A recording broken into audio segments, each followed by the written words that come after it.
Siap?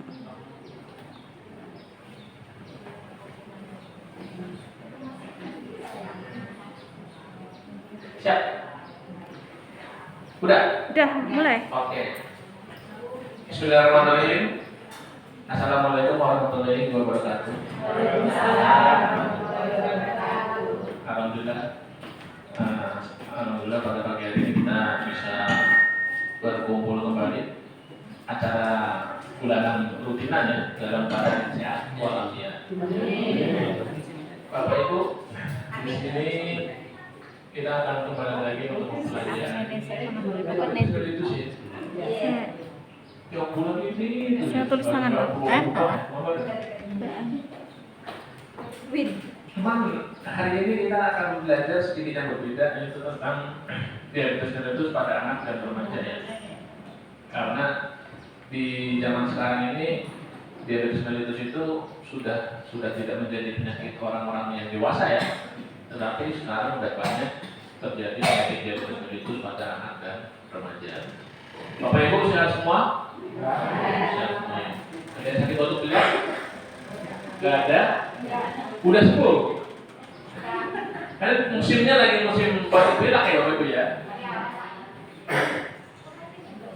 Tambah lagi sekarang lagi musim hujan ya.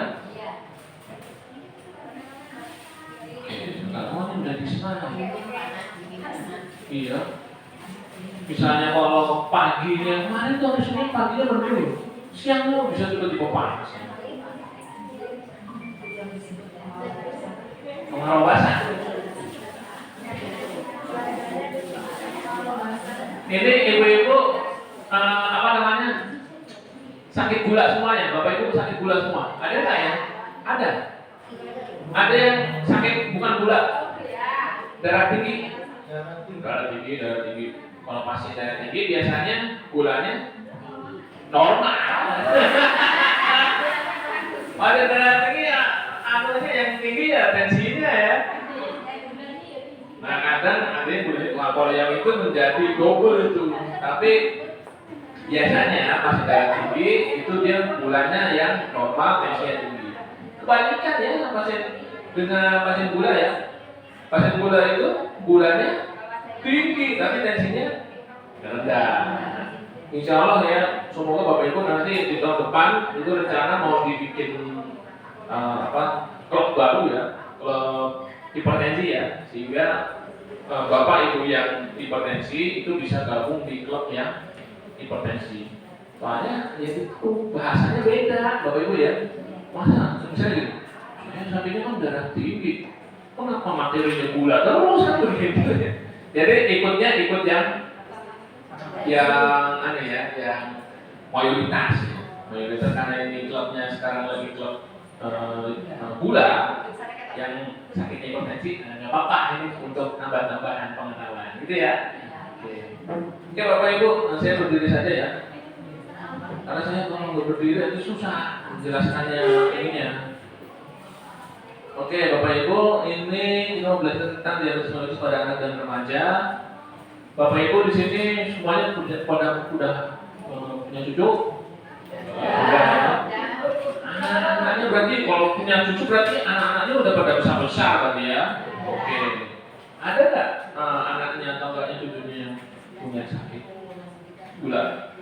Apa nggak tahu kalau sakit gula?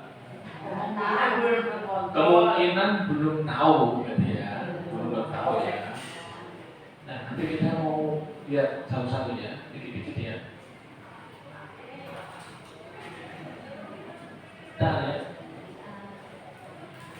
Udah pada sarapan Bapak Ibu? Udah ya.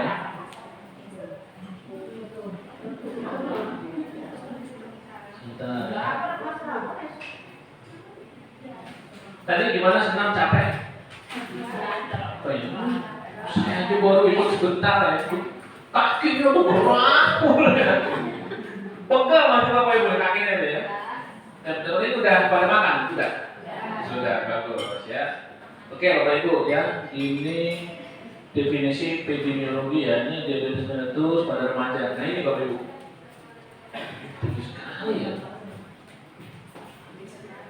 Diabetes mellitus pada anak dan remaja merupakan penyakit kronis yang ditandai dengan peningkatan kadar gula darah akibat terganggunya kerja insulin. Ya. Jadi bedanya dengan penyakit bapak ibu, ya, diabetes mellitus pada anak-anak, khususnya pada anak-anak itu masalahnya di insulin. Nah ini secara bahasa saja ya. Nanti penjelasannya akan gampang saya nanti di ananya. Individu, ya, ini orang yang terkena diabetes mellitus sejak dini dari mulai anak-anak ya, ataupun remaja, itu otomatis dia akan mengalami komplikasi lebih dini. Bapak Ibu udah tahu kan komplikasi macam-macam itu ya, mulai dari ujung kepala, ujung kaki semuanya kena tuh kalau diabetes mellitus ya. Mata, terus otak, gigi rompol ya, udah copot ya. Apalagi ini? Kamu tahu nggak? Iya nggak?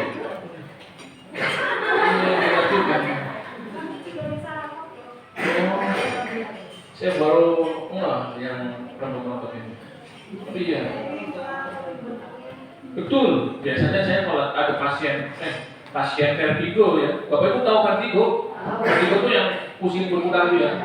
Itu biasanya saya suruh cek dua tuh, cek gula sama cek kolesterol ya, karena dua penyakit ini itu dia bisa mempengaruhi ini organ keseimbangan yang di sini, sehingga dia akan sering pusing berputar. Terus komplikasinya banyak gitu ya, dari atas sampai bawah tuh sampai ujung kaki aja kena. Kan sebelum muncul ulkus, tahu Bapak Ibu luka itu ya, luka. Biasanya gejala yang dirasakan Bapak Ibu ngerasain nggak di kaki? Ada nggak yang beda? Biasanya apa?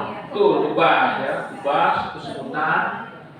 Habis itu, nah betul ya, ubah, semutan terang. Habis itu akan terjadi apa Bapak Ibu?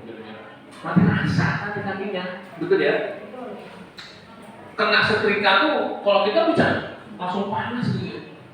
Orang dengan sakit gula itu dia sarafnya tuh terkena, dia sarafnya tuh mati, dia sarafnya.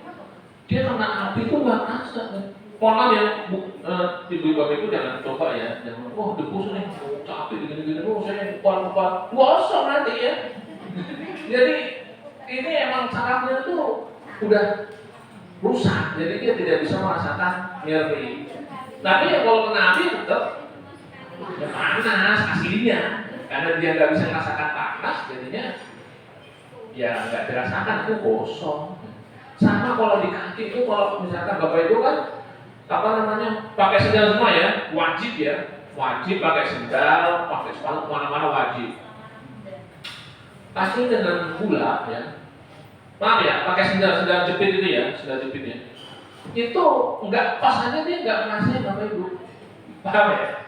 Nggak pas tuh kan sendal jepit itu jempolnya di sini ya, terus yang empat keluar ini ya. Itu ada jempol sama telunjuk jadi gini aja, dia nggak bisa merasakan ya. Makanya apalagi kena luka-luka yang kecil, nginjek batu atau kena belingnya nggak terlihat ya, luka di luar itu pasti dengan diabetes mellitus dia nggak bisa merasakan. Tahu-tahu kok kakinya ada luka, kok tiba-tiba kakinya ada bukan bisul, abses itu lukanya bernanah gitu ya. Ini kapan kena lukanya? Kan kita seringnya tanya begitu ya. Biasanya ibu-ibu nih atau bapak-bapak yang punya sakit gula nggak tahu ini kok lukanya kapan ada, tiba-tiba muncul. Nah, itulah yang kita kenal namanya ulkus diabetes ya, penyakit kaki ya. Iya. Betul, hitam. Kalau udah hitam itu Bapak Ibu harus waspada Bapak Ibu. Jangan sampai terjadi nekrosis ya. Nekrosis itu hitam total. Hitam itu kayak Bapak Ibu pakai jaket hitam ya. Jadi warnanya udah hitam tuh kayak gitu. Kalau udah kayak gitu, kira-kira bisa diobati nggak? Kalau masih hitam, ya oke lah ya. Itu ibu harus betul-betul di gulanya harus betul-betul dijaga biar tetap normal ya. Karena kalau dia sampai hitam pekat ya, hitam total itu ya, mesti potong Ya harus di ini. Udah ada yang pernah diambil di sini? Ibu-ibu mau apa? Alhamdulillah mencari jangan sampai. Waduh, mana jari ya Bu ya? Waduh, iya. Ibu bulannya tinggi terus ya Bu ya? Apa yang terjadi? Banyak pikiran ya? Banyak pikiran?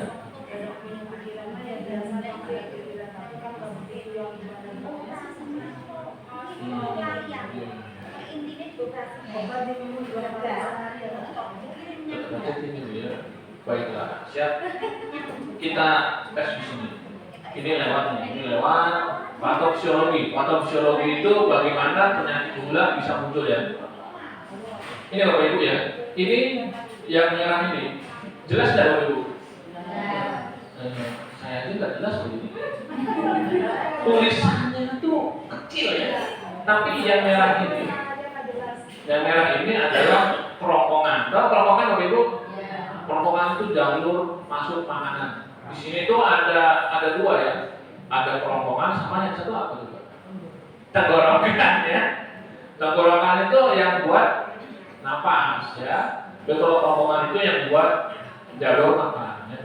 Jadi makanan itu masuk ke lewat mana? Kerongkongan ya.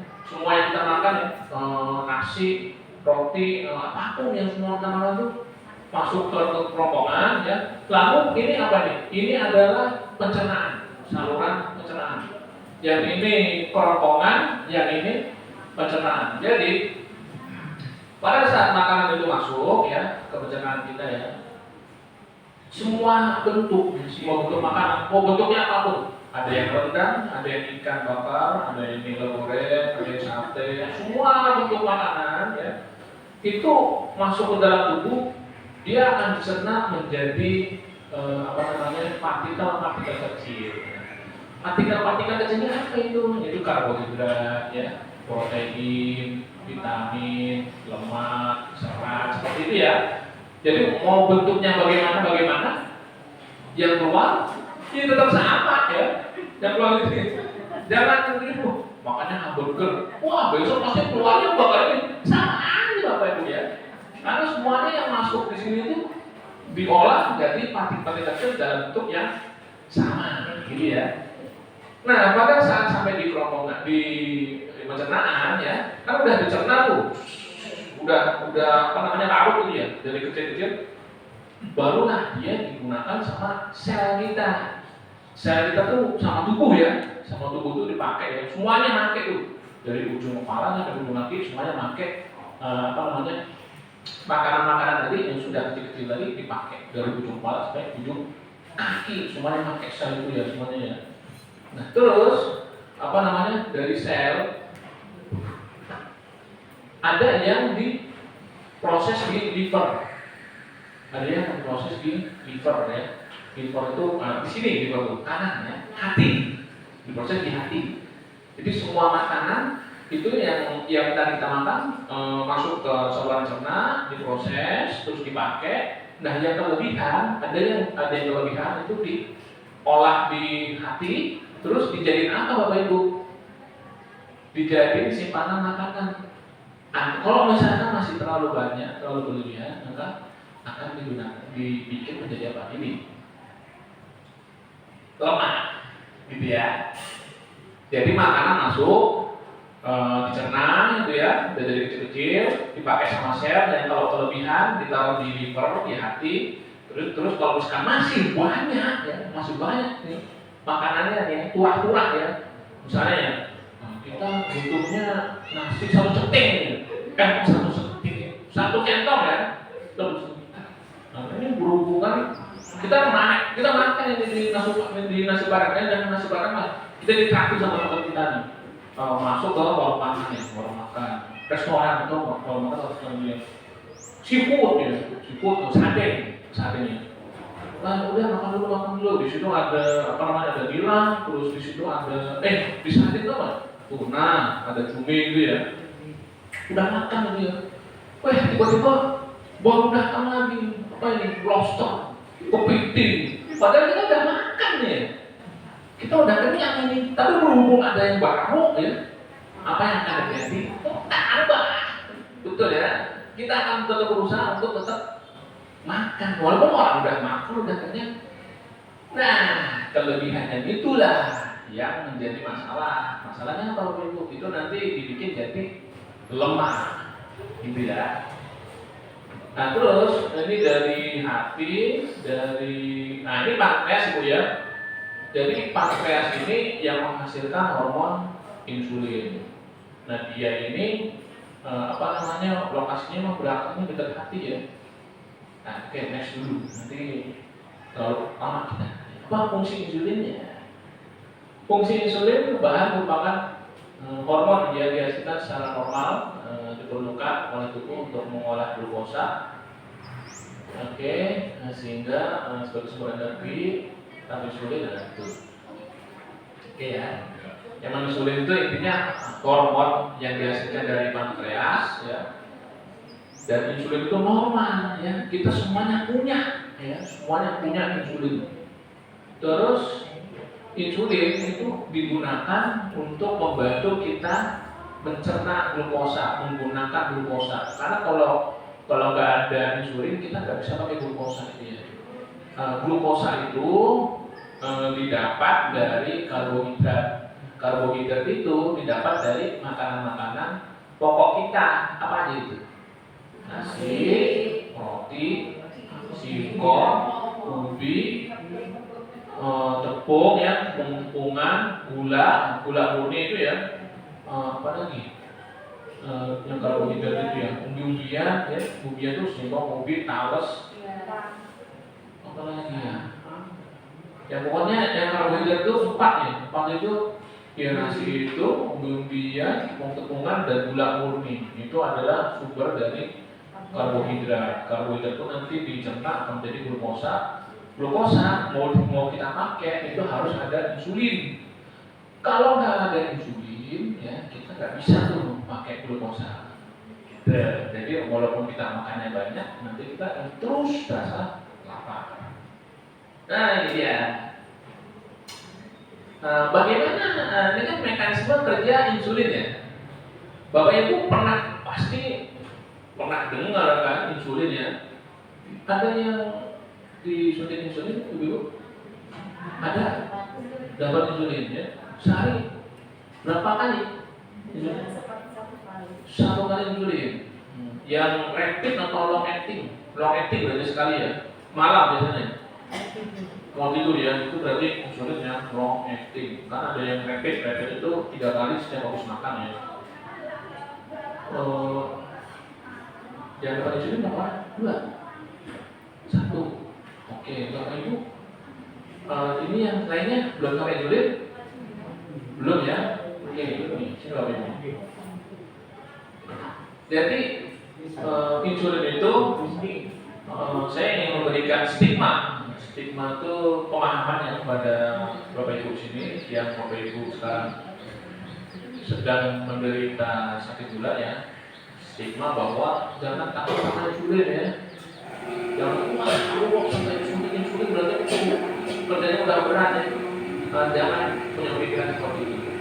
Karena kita butuh insulin Ibu ya. Kalau kita nggak ada insulin, kita nggak bisa nih pakai karbohidrat. Coba ini.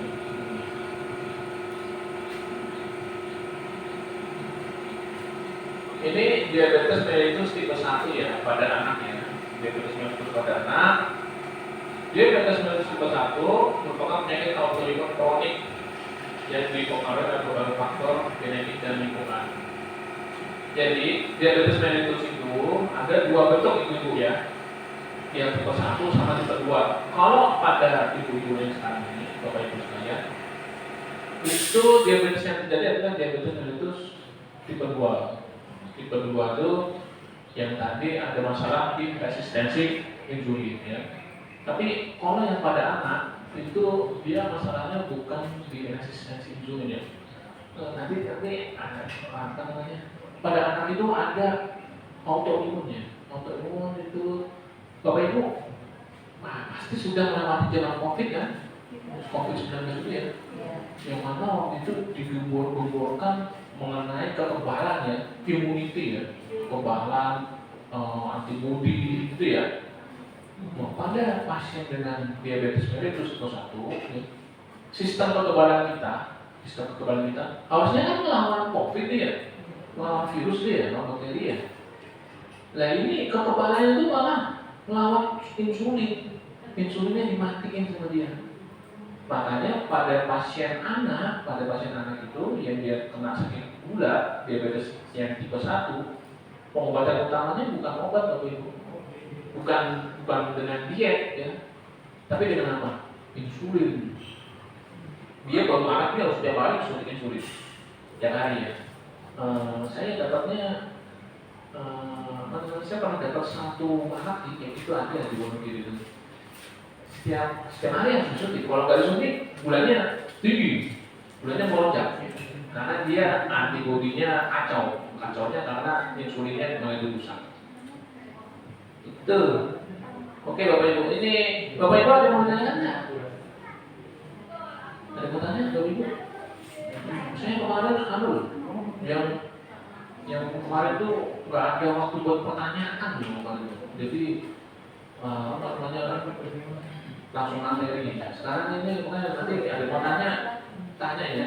Kalau ada yang pengen komen bilang, oke? Udah pada minum?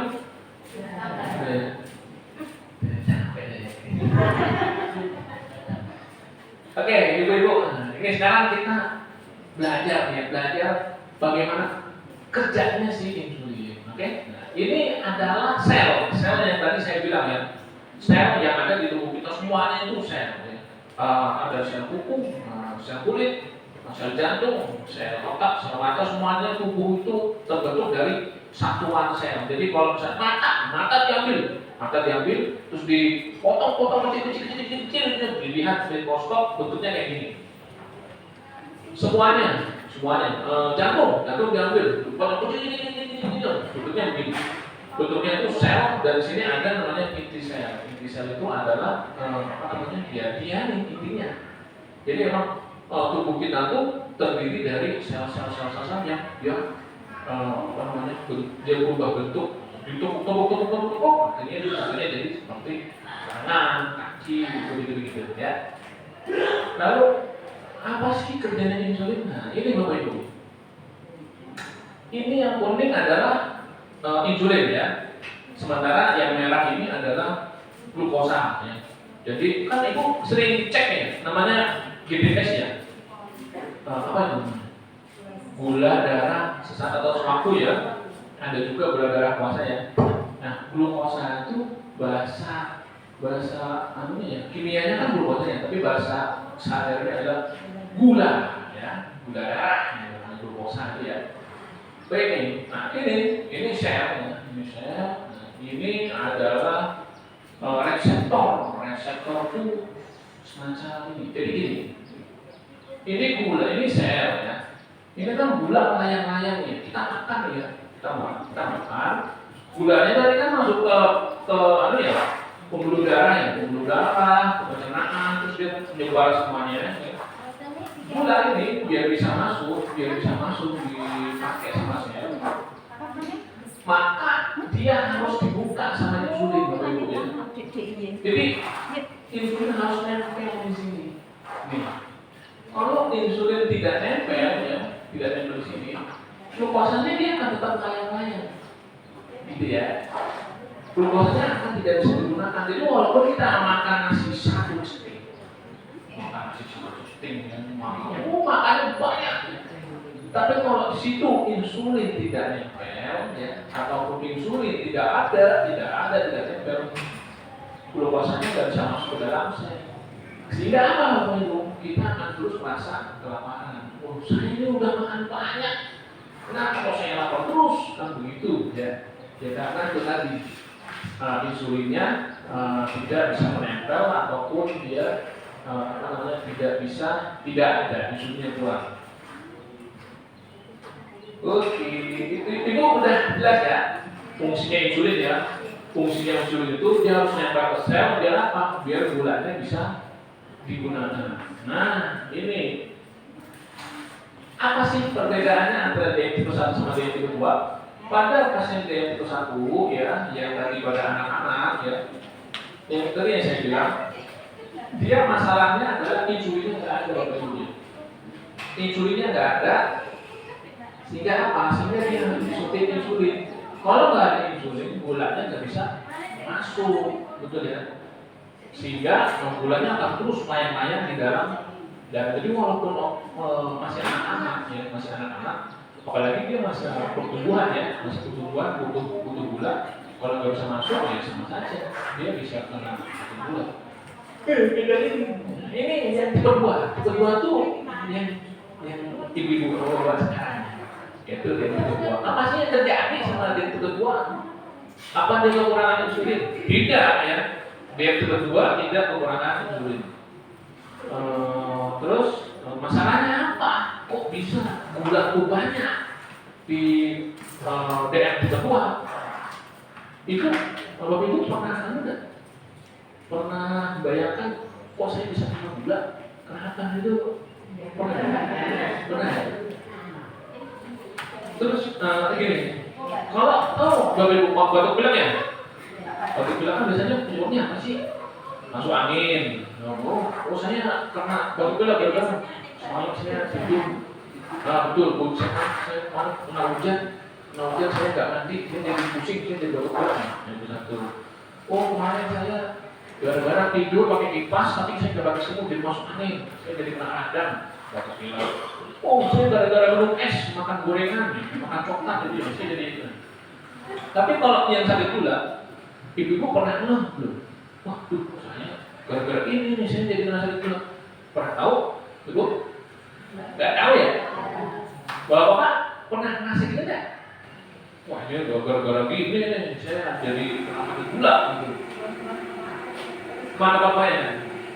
Berarti kan cuman justru yang lebih tahu mengenai sakit gula ini lebih ke medis, betul ya? Medis, para medis didukung dengan apa, Bapak Ibu? Pemeriksaan gula, betul ya? Kalau kita nggak bisa gula, kita bisa nggak menyebut pasien yang sakit gula? Nggak bisa. Jadi walaupun dia ada gejala macam-macam ya, gejalanya kan biasanya apa, Bapak Ibu? Makannya banyak, minumnya banyak, kencingnya banyak, tapi berat badannya kan turun dia. Tapi kalau cuma sebatas gejala itu, kita tidak lakukan pemeriksaan gula, kita bisa bilang dia sakit gula? Enggak. Kita tahunya dari mana? Kita cek gula cek. Cek gula, ternyata gulanya tinggi, 200 atau 300 ya. Ini yang nggak puasa ya. Gulanya nggak puasa, 300, 400. Sakit gula nih. Atau enggak gula puasanya di atas 126, 120, 140, 150 itu puasa ya. Sakit gula nih. Nah, jadi memang yang menyebalkan ya, bukan menyebalkan juga ya.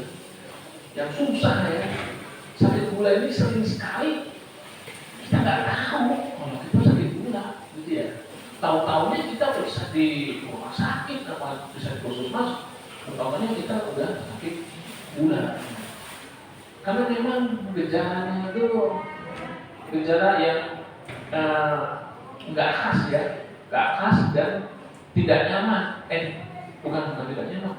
Gejalanya yang membuat kita tidak nggak sadar, betul ya, nggak sadar melakukan. Karena kalau gejalanya seperti yang tadi itu kan tidak terlalu mengganggu ya. Misalnya, kok saya lapar terus. Lapar makan, gitu ya.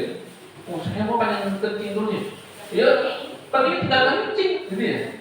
Tapi mau berat badannya malah turunnya. Keren ini, alhamdulillah saya bisa dilihat kan, gitu ya. Jadi gejala-gejala sakit gula ini bikin kita tuh menjadi tidak was-was. Apa yang terjadi kenapa jadi seperti ini? Kita tahu-tahunya ternyata gulanya udah tinggi dan itu kita cek di puskesmas, apa di dokter, apa di praktekan. Karena gula tuh Bapak Ibu ya, yang terjadi pada ibu-ibu ini yang sekarang sedang menderita sakit gula, dia ada kelumpuhan di sini Bapak Ibu ya. kelumpuhan di selnya Bapak Ibu ya. Bapak Ibu tidak kekurangan yang namanya insulin ya, tapi dia rusaknya di sini. Nih, rusaknya di sini. Kayak di gemboknya. Namanya tuh reseptor insulin ya. Jadi pada saat Bapak Ibu makan, gulanya banyak nih, gulanya banyak. Tapi reseptornya tuh error Bapak Ibu. Insulinnya nempel, cekrek bisa nempel. Tapi gulanya nggak bisa masuk, gulanya nggak mau buka pintunya ini. Dia tetap nempel, dia nggak mau buka. Nah, kenapa kok bisa seperti itu? Bisa terjadi kerusakan pada reseptor. Ibaratnya kita punya gembok ya Bapak Ibu. Gembok ya. Gembok itu kalau dimasukin kuncinya, masuk ceklek itu kan dia buka ceklek gitu ya. Nah, buka kita bisa pakai dulu. Tapi kalau pakai insulin itu kuncinya kita ini kita buka susah, rusak lagi gemboknya nih. Hasilnya harusnya diapain kalau udah kayak gitu Ibu? Dibuang, kita beli yang baru, betul ya? Nah yang masalah ini sel tubuh bagaimana kita membuang? Ya. Jangan samakan dengan gembok kalau gembok mah udah rusak. Ini selnya ganti yang baru, beli baru, pakai yang baru. Kalau sel tubuh bagaimana? Nah ini masalah, begitu ya. Jadi tubuh ya. Kenapa kok? Ini saya yang main dengan gini. Kenapa dia bisa rusak? Karena gemboknya itu sering dipakai Bapak Ibunya. Gembok itu kalau sekali, 2 kali dipakai lancar ya. Tapi kalau semakin sering sedikit buka. Oke. Alasan apa? Dol, betul ya? Dol ini si gemboknya nih. Karena dia sudah dol, ya, jadi kita dibikinkan dia rusak. Ya. Kenapa kok bisa rusak reseptor kita di selnya? Karena zaman dulunya kita nih, ya. Ini nggak cuma semuanya, ini semuanya ya, semuanya. Kalau dulu saya dibilang gini, semua umat manusia itu ya, semuanya ya, akan kena gula pada waktunya. Waktunya kapan? Ya itu nggak tahu.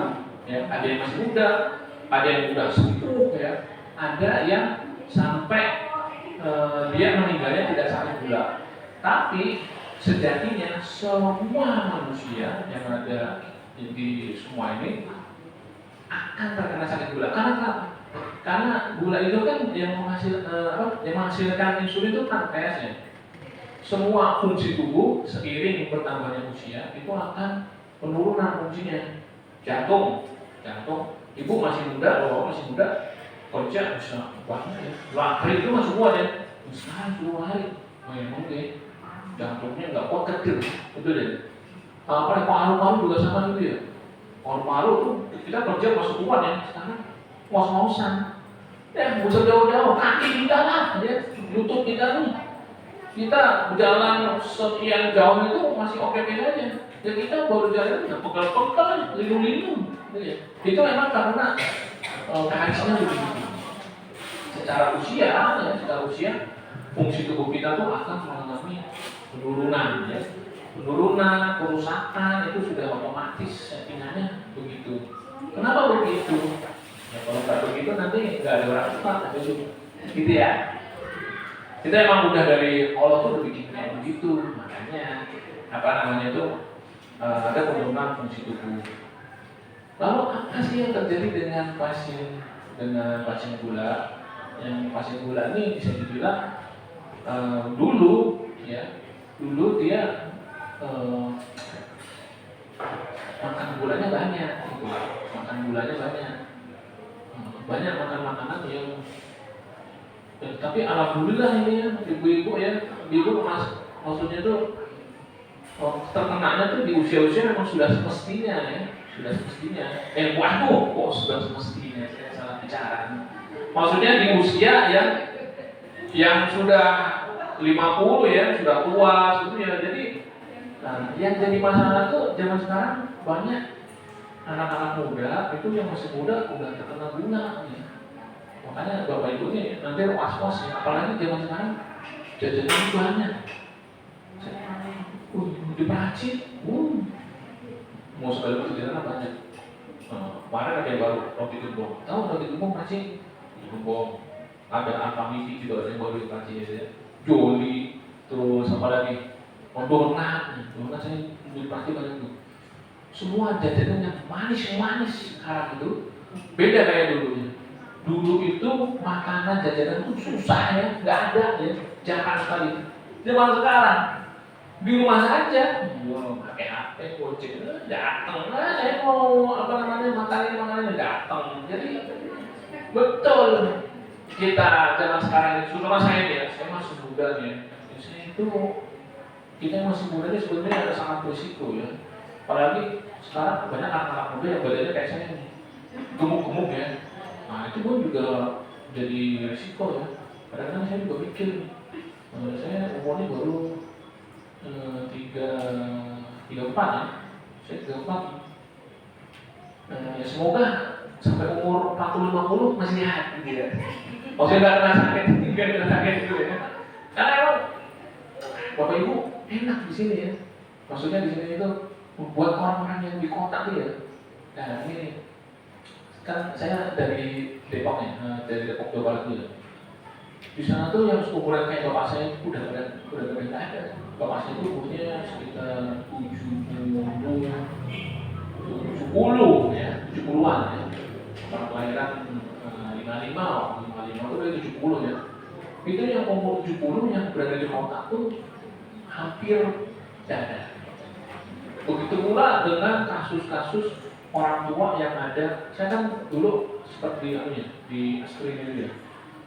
Jarang pasien batuk itu jarang. Maksudnya apa Bapak Ibu? Tingkatan di kota tuh ya, akses makanan enak itu mudah didapat. Terus pekerjaan yang sifatnya fisik itu berkurang ya. Di kota kan paling kerjaannya sangat banyak santainya ya daripada fisiknya. Masa aku di kota mau maju? Mana ada tanahnya? Kan dia sawahnya juga nggak ada. Yang semuanya diisi dengan rumah, jalan, bangunan gitu ya. Jadi pekerjaan yang sifatnya jarang yang berkaitan dengan fisik. Otomatis apa Bapak Ibu? Kanker kejadian gula tinggi di usia muda, 40 udah sakit gula. Dan kemarin ini pengalaman Bapak Ibu, hati-hati ya. Saya kemarin dapat pasien usianya 34 tahun, ibu-ibu ya, anak satu, bakul bakso, anak satu, anaknya masih kecil, kurang lebih 3 atau 4 tahun ya. Masuk dalam keadaan dia nggak sadar, lemes nggak sadar, masuk ke IGD, dicek, tahu nggak bulan berapa? 500 ke atas, 500. Jadi kalau misalnya kita cek pakai yang stick itu ya, tulisannya HI, high gitu ya, tulisannya high ya. Nggak sadar high, gulanya sangat tinggi, dia terkena namanya ketoasidosis diabetik. Iya, Bapak Ibu pernah dengar gitu ya, ketoasidosis. Bahasa awalnya keracunan gula. Hasil apa? Dia nggak sadar, pasiennya sesak terus, sadar turun, tensinya turun, dan akhirnya apa? Bablas, tidak tertolong. Jadi pengobatan sakit gula yang Bapak Ibu kalau gulanya rendah, gulanya berapa nih? Nggak sadar. Gulanya berapa? Gulanya 30 dok, itu lebih mudah. Kita suntik gula ya, di 40 ya, nanti dia akan sadar kembali normal. Biasanya ibu-ibu bicaranya apa sih kalau gulanya rendah? Ya, pusing, lemas, keringat dingin nongkrong gitu. Nah, itu biasanya gejala-gejala gula rendah itu. Apa sih penyebabnya yang biasanya gula rendah? Biasanya kita pakai insulin atau pakai obat yang namanya glibenclamid, terus glimepirid, itu obat-obat sulfonylurea yang bisa memicu terjadinya hipoglikemia atau gula rendah. Kalau gula rendah itu lebih gampang diobatin daripada yang gula tinggi. Kalau gula tinggi itu risiko bablasnya lebih tinggi.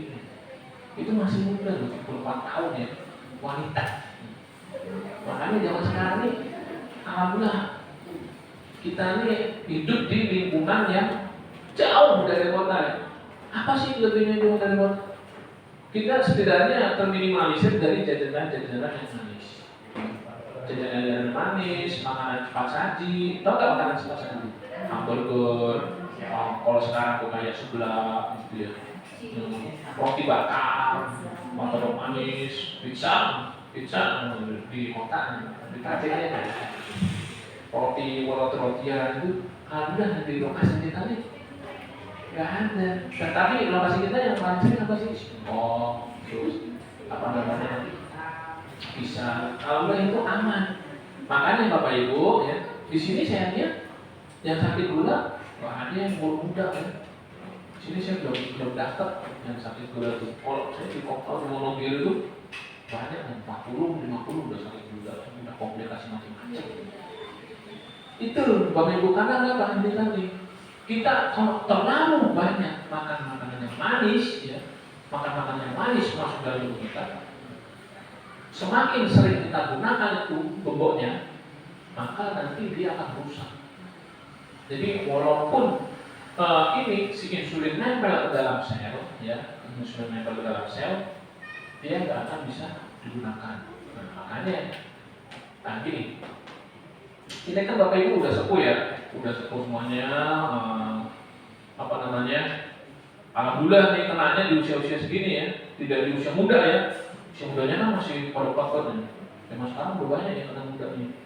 Nah ini si kerusakan sel, si insulin ini ya, apa namanya itu, ibaratnya begini, makan ya, kita makan, nasi padang, oh ini semua makanan masuk. Gula kan tinggi itu ya, pernah tahu cek GBPP yang gula darah pasca radial yang biasanya kan habis puasa tuh, makan dulu nanti setelah makan 2 jam sini lagi ya, cek ulang ya, kan itu namanya. Pada saat kita makan gula tuh naik ya tinggi ya, reseptornya nggak bisa dipakai oleh ibu ya, tubuhnya rusak, gulanya udah tinggi, beredar ke pembuluh darah, ya.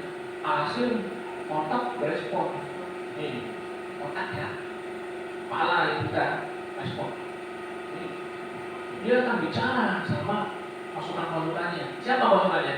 Pankreas, insulin dan kawan-kawan. Terus selnya juga. Dia akan tanya kepada si sel itu. Bos, ini aku tolong. Ini bagaimana gula bisa banyak begini? Bagaimana tidak banyak? Bos otak ya. Gimana tidak banyak? Ini bos kita harus makan. Soalnya dia harus makan. Kenapa kalau dia makan orang gulanya banyak ini? Bagaimana? Nah, terus si sel bicara. Bagaimana saya tidak minta makan bos otak? Ya saya lapar, saya harus makan. Saya kalau nggak makan, saya bisa mati. Selnya bilang begitu. Terus si bos otak, udah, kalau kamu lapar, itu loh gulanya banyak, kamu pakai. Jangan sampai dia terlalu banyak di dalam darah kita, kan gitu ya si bos otaknya. Nah terus si sel akan bilang begini, kalau saya pakai saya bukan masalah nggak mau pakai bos, ya. Masalahnya ini si gula nggak bisa saya pakai. Kenapa nggak bisa dipakai ini gulanya? Kata sel begitu. Lah ini orang insulinnya nggak bisa nempel atau insulinnya nggak bisa buka saya kan gitu.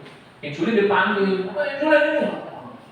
Nah, gimana bos otak? Ini saya dapat laporan dari sel dia lapar, tapi dia nggak bisa pakai glukosanya, gulanya banyak. Makanya gulanya di darah kita banyak ini. Bagaimana? Waduh, gimana ya bos ya? Saya sudah bekerja ini, saya sudah berusaha nempel ke sel itu, tapi si sel itu nggak mau buka. Oh berarti si selnya tuh rusak bos otak. Kan si insulin bilang kayak gitu ya. Berarti si Kurang 2 menit apa? Terus bagaimana? Kita harus ganti atau maksud kita ganti? Mana bisa sel kita ganti kan gitu ya? Kata si insulin gitu ya, sama si bos otak begitu. Akhirnya apa yang terjadi? Yang terjadi adalah si otak ini dia akan memerintahkan si pankreas. Pankreas, kamu sekarang kerja harus lebih keras, kamu produksi insulin yang banyak. Dan kenapa bos? Udah darah kita banyak ini. Nah, terus kamu produksi insulin yang banyak, buka semuanya itu, ya. Semua sel yang tadi yang awalnya dia nggak buka, ya, dia jadi terbuka. Ya. Jadi insulinnya itu lonjak tinggi, semuanya dibuka, semua yang ada di sel otak dibuka, sel di mata dibuka, sel di gigi dibuka, sel di jantung dibuka, ya, ginjal dibuka, semuanya dibuka Bapak Ibu. Hasil apa?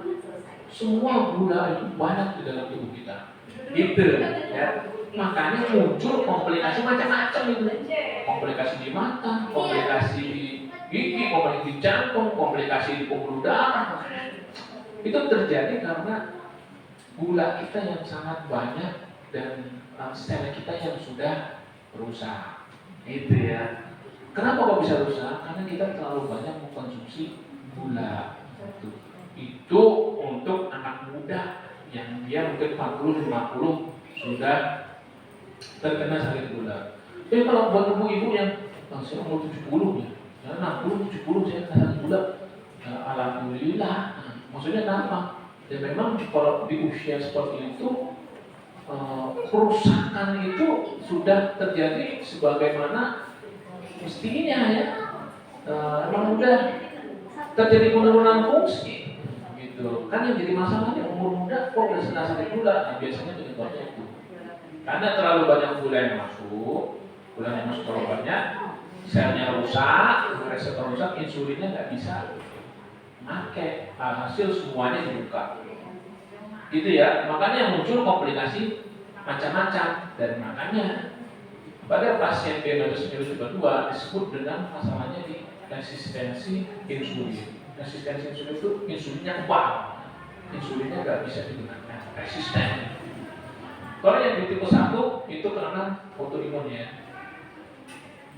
Nah, dari gejala yang biasa ya, sering buang air kecil. Kalau kita sering buang air kecil, otomatis kita sering haus ya. Sering haus. Kenapa kok sering haus? Karena itu tadi gulanya banyak ya. Tadi kan sama insulin itu udah dibuka semuanya itu ya, semuanya pakai. Tapi ini masih banyak juga ini, bos. Bagaimana nih? Buang. Ya. Kalau ini masih banyak, buangnya mana? Ginjal itu, buang. Jadi semua gulanya kalau dia lewat pipis. Makanya pasien gula kalau diabetes itu disebut dengan namanya kencing manis ya. Kencing manis. Di sini dilihat ada semut-semutnya ya. Jadi gulanya itu pipisnya itu semutin ya, karena di situ ada kandungan gulanya. Harusnya apa? Harusnya nggak ada. Harusnya nggak ada di pipis itu kandungan gula. Tapi karena terlalu banyak ya, makanya kita buang gitu. Nah karena kita sering buang, otomatis kita jadi dehidrasi. Kalau udah dehidrasi, otomatis kita pengen minum jus, gitu ya. Ini gejala-gejalanya itu udah sering diambil ya. Yang waktu kita masih berapa nih? Kita masih sampai berapa? Ini gejala-gejalanya pasti Bapak Ibu udah hafal ya. Sering kencing, sering ngompol, udah haus, udah apa ini ya. Perubahan mood, oke. Ini faktor risikonya pasti Bapak Ibu juga udah pasti hafal ya. Kita pasti tahu ya. Riwayat sakit gula, obesitas, terus bayi kecil masa kehamilan, obat-obatan, jenis kelamin. Masih berapa menit? Balik? 10. Masih 15-an. 15 atau kayaknya. Nggak terasa. Ini yang mau saya sampaikan. Faktor risiko pasti udah apa ya Ibu ya? Faktor risiko tuh Bapak Ibu kalau yang sekarang punya gula, artinya Bapak Ibu ini anak-anaknya nanti cenderung bisa terkena sakit gula lebih cepat juga. Karena faktor risikonya itu lebih riwayat keluarga. Sehingga Bapak Ibu yang sekarang punya anak usianya 30, 40, karena yang tadi saya bilang gejalanya itu enggak jelas ya, membuat kita tuh menjadi lemah ya. Coba sekali-sekali cek dulu. Kemarin saya dapat kasus ya, bahwa bapak dia konsultasi sama saya, dok, kenapa sih kalau habis makan malam itu masih nampak terus? Sehari makan 2 kali, Pak. Saya sehari makan 3 kali, pagi, siang, sore. Kenapa kok masih lapar terus? Terus saya bilang, makannya gimana, Pak? Pakai serat enggak? Akhirnya kalau serat-seratnya kurang. Serat itu buah-buah dan sayur-sayuran. Kita memang harus banyak Bapak Ibu ya, karena kalau nggak banyak nanti kita sering tersenapkan. Terus yang jadi masalah adalah kita harus cek gula kalau sudah muncul perasaan seperti itu, sering lapar, sering haus gitu ya. cek gula saja. Biasanya di umur 40 wajib ya. Kalau saya sih belum ya. Nah, Bapak Ibu ada yang anaknya 40 tahun? Ada nggak? Yang kan udah pada punya cucu ya? Oh 30, udah ada 30. Dia gendut, yang gemuk, ada nggak anak yang gemuk? Gemuk? Biasa semuanya. Oh, udah. Cucu. Tapi kalau anaknya? Enggak gemuk ya? Ya udah. Bagus. Yang kayak saya gini, ada? Kulitnya besar? Ada nggak? Ada. Oh, coba yang umurnya besar-besar kayak saya begini nanti diminta cek ya. Yang umurnya udah di atas 35 mungkin ya. 35 itu dicek ya. Karena itu tadi nih risikonya ini obesitas ya. Baca dong ini. Obesitas dengan obesitas sentral. Jadi obesitas sentral itu yang badannya sih kurus ya, tapi perutnya ini berisiko belum kena gula. Saya juga berisiko ini, makanya saya berusaha untuk tetap diet ya. Tapi ya bagaimana ya? Susah juga ternyata. Betul, saya beratnya 72 kilo. Bapak Ibu, beratnya 75, 80 ya. Dulu 80 Pak. Saya tuh kemarin ngecek ya, ternyata tahu nggak berat saya harusnya berapa? Berat saya harusnya 62. Jadi Bapak harusnya 65 ya? Harusnya 80 namanya. Saya mau nurunin 10 kilo aja. Aduh, pakai makan. Ya, saya udah mau makannya, kalau mau makan. Saya udah begitu ya. Saya harus bisa turun. Saudara saya datang, misi kan mau main. Kalau sate bisa. Ya, bawa roti. Aduh. Dan kalau nggak kita makan, saya mau makan. Begitu ya. Akhirnya apa? Gagal ini Bapak Ibu ya. Betul sekali. Apalagi kalau kadang-kadang ibu saya suka masak di rumah. Kalau sekali masak gitu ya, nggak suka itu sayur-sayuran ditaruh di kulkas dia. Jadi kalau sekali masak langsung banyak. Ya kalau nggak kita makan, bagaimana banyak. Jadi memang di lingkungan kita ini mendukung kita untuk berdiet. Aduh, mohon maaf ini tidak mudah ya untuk berdiet itu ya. Kecuali mungkin kita hidup sendirian itu kita. Tapi nanti kita bisa kalau kita hidup sendirian kita mungkin tidak terkena sakit gula ya, tapi kita bisa terkena sakit gangguan yang lainnya.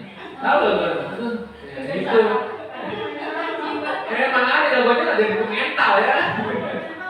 Dia nggak terkena sakit gula ya, tapi sakitnya mental makanya. Bapak Ibu ya memang karena usia dan lingkungan kita sulit ya untuk kita untuk seperti itu. Ya kita tetap harus berusaha ya.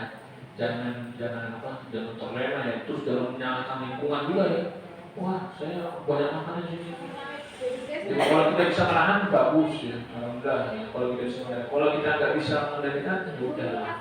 Mau bagaimana lagi? Kita juga harus menghormati orang lain ya. Maksudnya tamu. Bisa kita datang ke rumah orang ya, bertamu ya dari jauh ya. Main ke Semarang, mau main Solo ya. Yang punya rumah nyuguhkan makanan. Maksud kita nggak mau makan kan nggak bagus. Ya. Jadi yang penting Bapak Ibu ini kan udah ini ya, udah kena begini, udah buat rutin ya, wajib ya. Karena kita kalau mau diet ya sudah, ya. Dia susah, mau ada makanan susah, makanan kalau nggak dimakan ya wajib.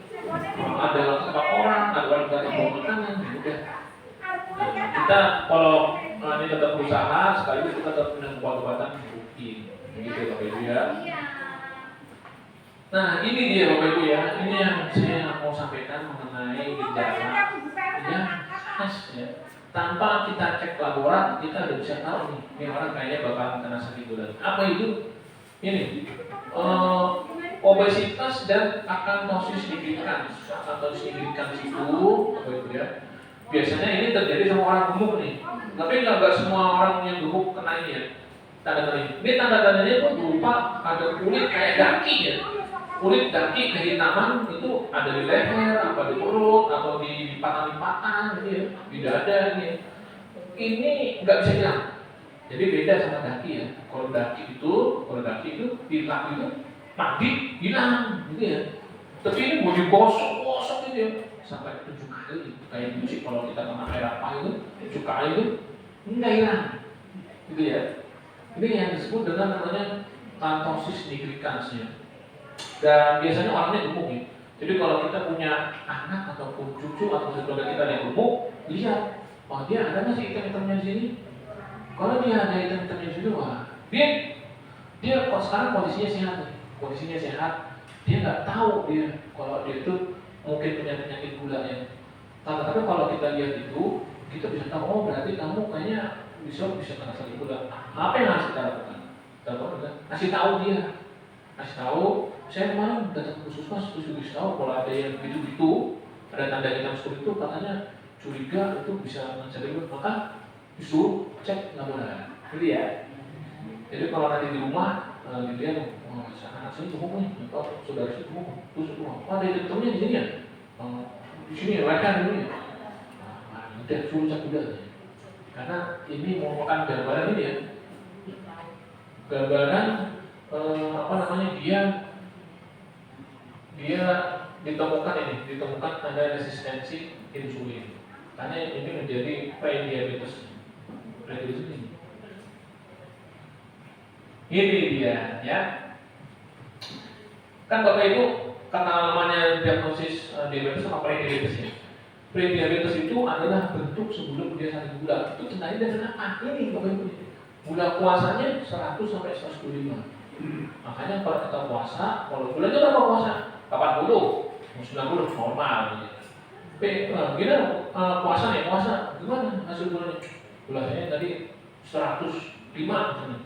Harus hati-hati. Karena dia kalau gula 105 dengan puasa, berarti dia sudah menuju bentuk diabetes. Dulu dia belum sampai bentuk diabetes yang benar-benar berbahaya, yang seperti diabetes kedua, tapi dia dikenal dengan prediabetes. Artinya apa? Bibit dia.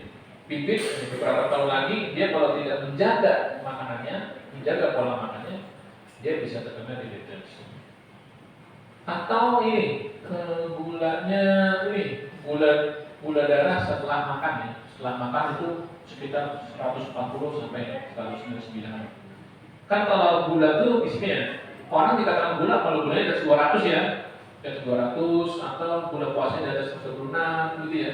Itu kalau yang prediabetes itu gula puasanya di bawah 126, tapi di atas 100. Terus kalau gula yang setelah makan ya, itu gulanya di bawah 200 tapi di atas 140. Itu Bapak Ibu, ada mau tanya ini Bapak Ibu nih? Atau mau cerita-cerita tentang ininya? Oh Bu? Ini masalah ini tadi saya udah berapa kali diet, udah makan itu kan udah segala macam. Ya. Tapi sudah berat badannya kayak malah naik, dari naik 2 kilo. Dari makannya saya tuh jam 5 sore, pagi itu setengah 11 dan itu malam saya nggak boleh. Baiklah, mari kita masuk ke dalam sisi pertanyaannya. Ya, ini ada pertanyaan. Berat badannya naik terus. Nanti itu bisa turun. Senang di rumah juga bisa turun. Sehari makan juga 2 kali aja. Berat badan bisa turun 2 kali. Senang. Apa yang terjadi dengan diri saya ini bagaimana? Saya juga senang.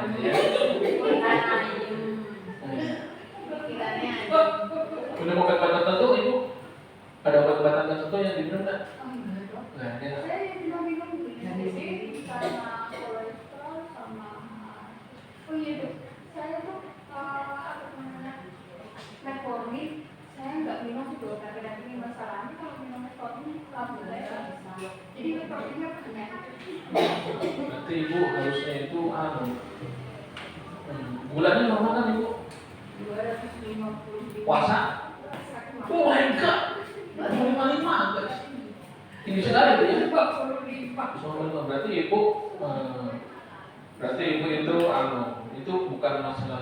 begini. Pengobatan gula ya, dia memang bertahap ya. Bertahapnya itu dietnya dulu. Jadi diet dulu tuh dijaga makanannya, maka pola makannya diatur, betul-betul dikurangi manis-manis, terus di makanannya dibatasin ya, diet dulu, terus baru minum obat. Nah, kalau dia dengan diet nggak turun, tambah minum obatnya. Minum obat itu juga nanti ada yang pakai metformin, gliben, ada yang pakai insulin, ya, itu tergantung dari kondisi dari pasiennya. Nah ini yang jadi masalah, ini udah diet terus udah minum obat, kenapa masih bisa ini? Nah itu ditambah lagi bulannya juga tinggi sekali ya, sampai 200 ml. Saran saya dengan kondisi ibu yang seperti ini, kita kayaknya harus merubah pola pengobatannya. Jadi kalau dietnya itu sudah bagus sebenarnya. Ini sudah bagus, mungkin ini nanti harus sudah masuk ke spesialis. Kalau kita ke spesialis, karena kenapa? Karena ibu dengan metformin ibu nggak kuat ya, nggak bisa. Padahal metformin itu adalah obat lini pertama itu obat wajib ya, obat wajib pada pasien gula. Jadi kan tadi kita belajar ini ya, nah ini kenapa kok kita bisa kena sakit gula? Karena ada yang namanya ini ya, resistensi insulin ya. Resistensi insulin dia gemboknya error, nanti gulanya nggak bisa masuk ya. Metformin itu cara kerjanya adalah benar-benar gemboknya yang tadi ya. Jadi ya percuma ya, kita mau bagaimanapun kalau gemboknya bermasalah, gulanya nggak bisa masuk, sehingga gulanya naik terus.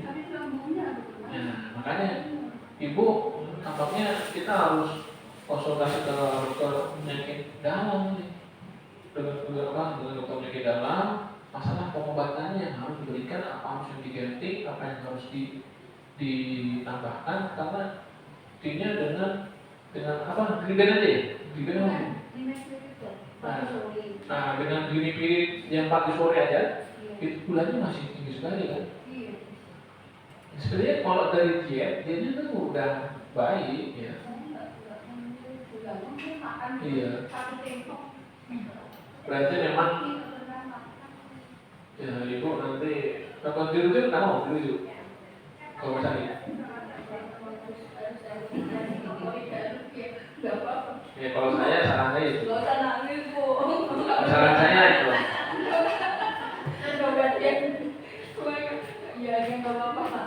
Saran saya memang itu bu, karena memang metforminnya kan nggak bisa ya. Ya padahal metformin itu penting. Ya, dan ditambah lagi dengan sulfonil urea itu gini-gini ya, dia 2 kali itu kok masih tinggi terus ya. Udah kita serahkanlah ke ahlinya, dari dokternya di dalam. Nanti gimana dong? Saya sama kawan saya borong mau ke dalam dokter pun. Nanti apakah harus diganti obat?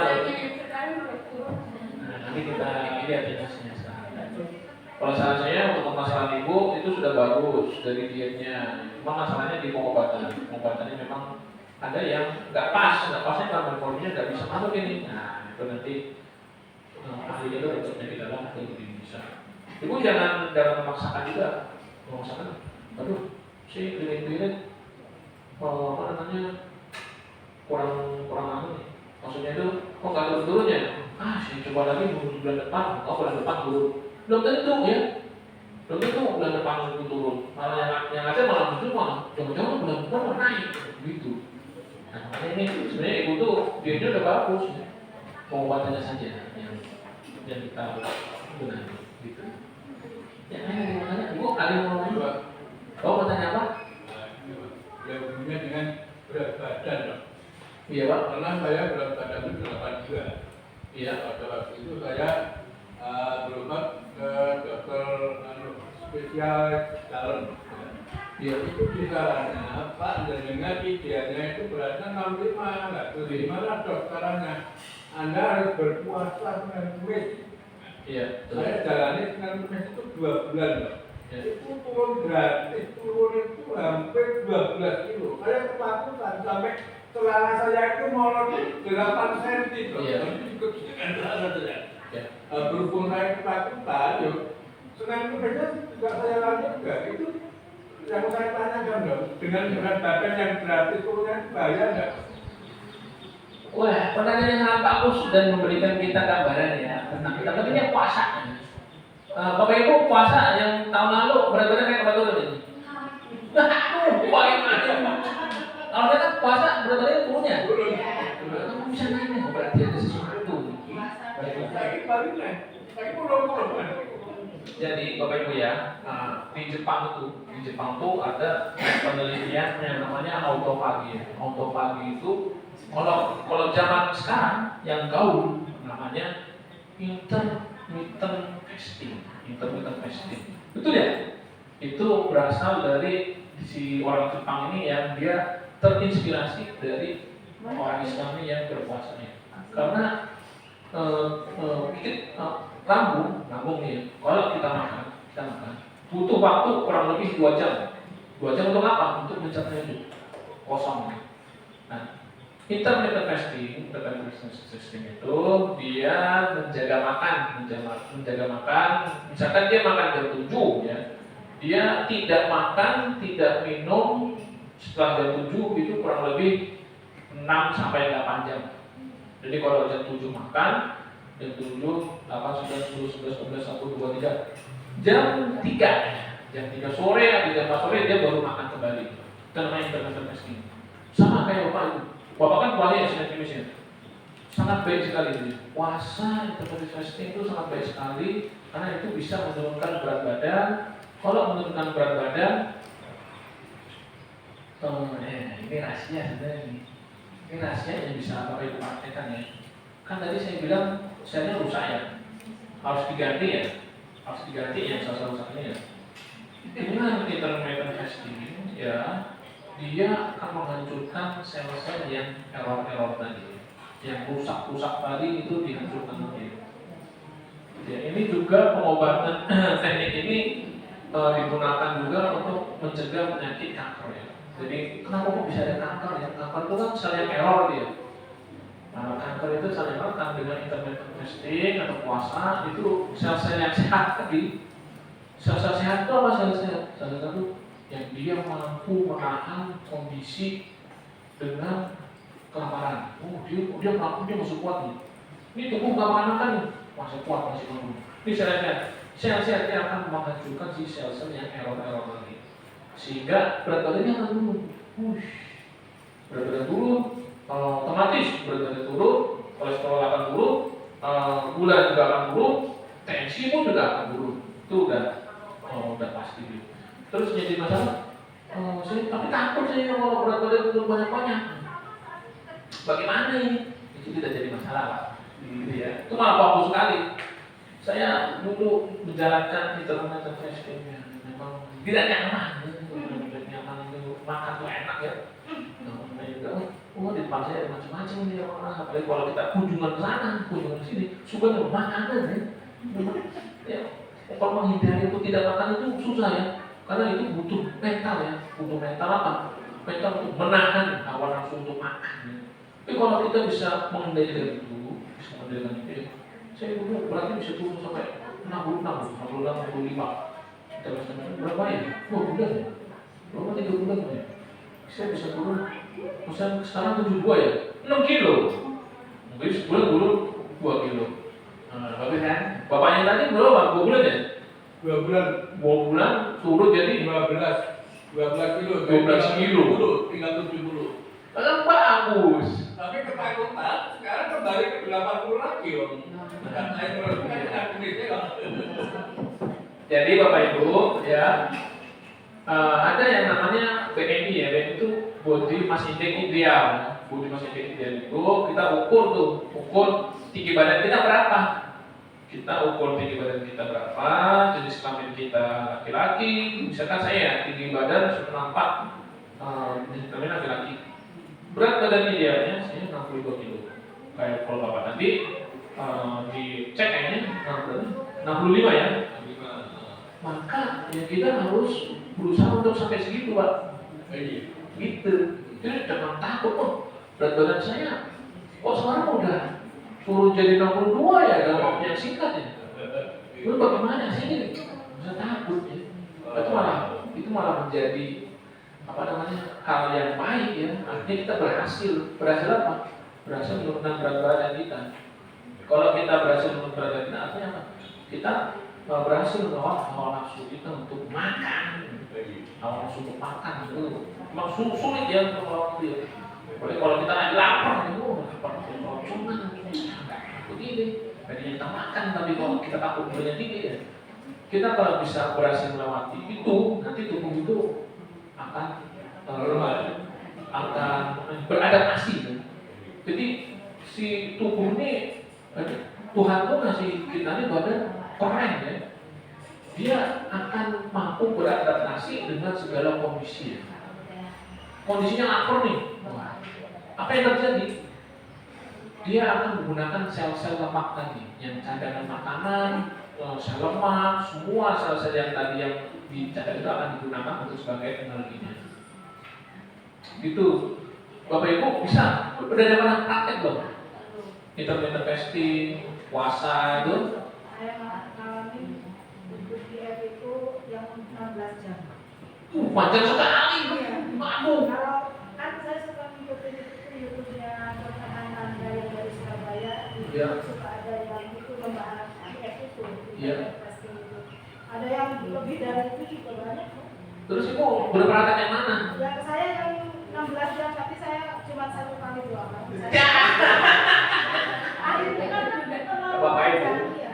Bapak Ibu ya, memang tolong lah kita nih, ya, ini, Belajar juga. ya, kaget tubuhnya itu ya, harus bertahan Bapak Ibu ya. Saya, gini, Bapak Ibu, ini bulan Ramadan ya, bulan Ramadan kan puasa penuh ya, Kita kalau di bulan Syawal kita tuh tidak melatih diri kita untuk berpuasa ya, kita masuk bulan Ramadan kagetnya di minggu awal berarti KO gitu ya, lapar banget, terus ada yang sakit lambung dan sebagainya. Makanya Islam itu punya tiap bulan itu diatur nih, biar bagus, apa? Ada yang namanya puasa Yaumul Fitr, tanggal 13, 14, 15 bulan. Aduh, itu kita juga gak jarang dia. Terus, misalnya, kamu bagus nih, kamu bisa jalan itu. Pak, saya bisa naikkan levelnya. Apa? Puasa Kamis. Ya.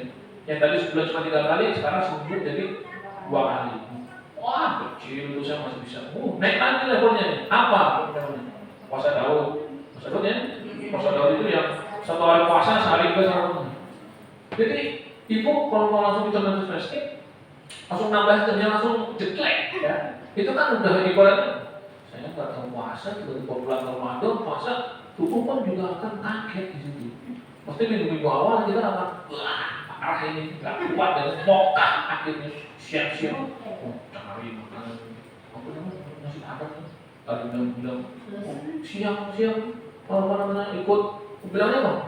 Puasa ya, siang saya mampir mau makan, malam-malam sore ikut buka, lalu makan gitu. Nah, makanya Bapak Ibu, internasionalnya membangun, tapi sekarang saya jangan langsung nambahnya. Dicoba dulu dari 6 jam ya. 6 jam, misalnya jam 7 makan, 6 jam lagi 7, jam 1 siang nanti makan. Jam 1 makan, nanti kapan nanti makan jam 7 malam, makan.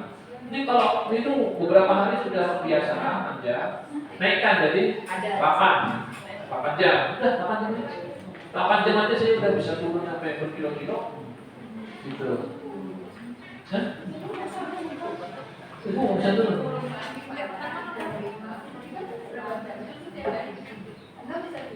Ibu makan jam berapa pagi? Suruh pagi. Sore itu jam 5, jam 6 itu udah makan. Ibu juga ngomong, makanya ibu ini ya. Pagi makan ada pagi, jam 10. Kapan nggak jam 7? Oke, jam 10 makan. Terus makan lagi jam?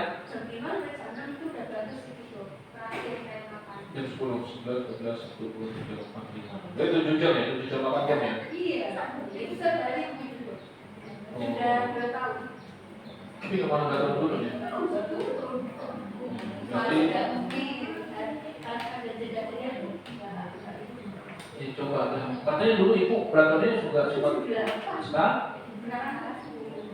Tapi itu kan apa tadinya udah turun sudah turun lima itu udah berapa ini? Nggak tahu mana ada. Karena ya coba kalau ibu kayaknya frustration ini.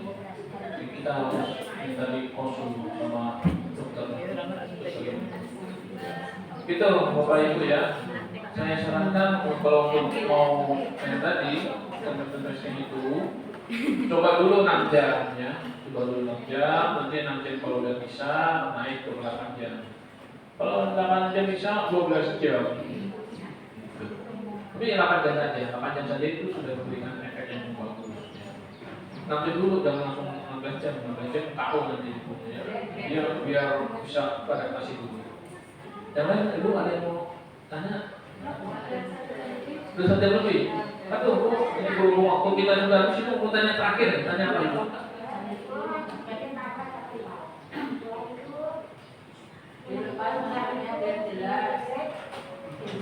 Iya.